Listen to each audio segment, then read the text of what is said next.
Before this video starts, I just really want to stress that I'm not trying to lay hate on the OVA Battle Angel. I did enjoy it. I think the animation was absolutely brilliant. I just thoroughly enjoyed the 2019 version so much more. So this is just a bit of a fun comparison between the two.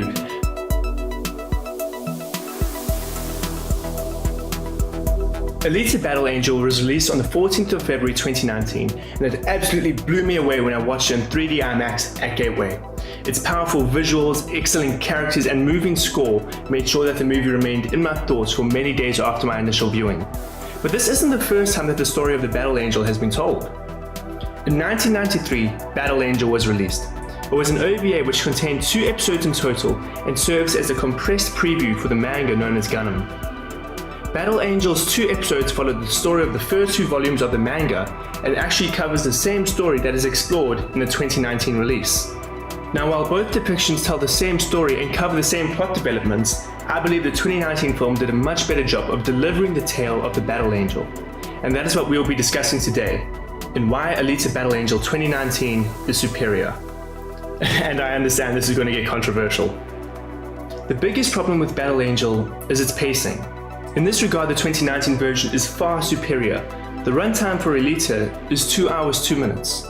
Battle Angel, on the other hand, is only 58 minutes in total, giving just under half the amount of time to tell the same story. Because of the incredibly short runtime, the film feels incredibly rushed. The character development feels either stunted or underexplored, and because of this, characters seem to do things without much reasonable thought. And moments that are supposed to leave an impact seem dull as we have to move on to the next set piece so much quicker. Character interactions are also incredibly shallow, and at times the characters seem to go through a complete 180 without much explanation. I have to say, while there were some pacing problems with the 2019 film, to me they were few and far between, and the extended runtime gives us a lot more time to invest emotionally in these characters, who they are, and their journeys.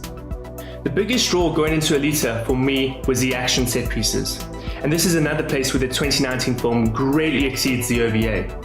In the 2019 film, we are immersed in some absolutely beautifully choreographed action sequences with larger-than-life characters beating the hell out of each other. I found myself awestruck in every single one of these action scenes, and they honestly blew me away. And so the OVA has a lot to compete with. It's not like the action sequences in this animated feature are bad.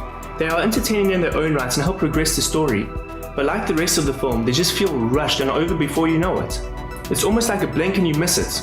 They simply do not hold a candle to the 2019 release, and I'm sure you can see why.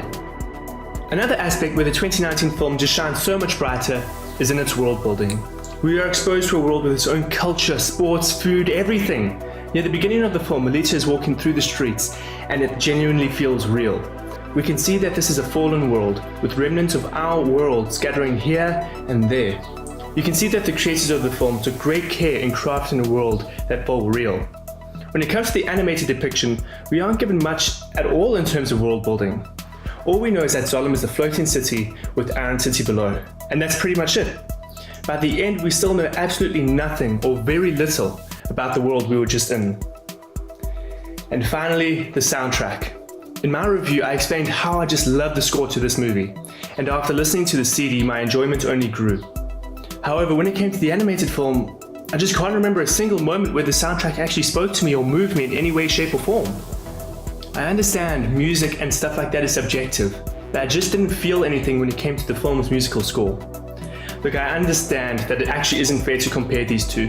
Alita had a budget of 200 million with James Cameron helping out with multiple sequels being planned, while Battle Angel was never intended to have more than 2 episodes. But both films share the same heart and soul, so if you enjoyed Alita Battle Angel, and you need to get your fix, then I'd highly recommend that you check out Gundam Battle Angel.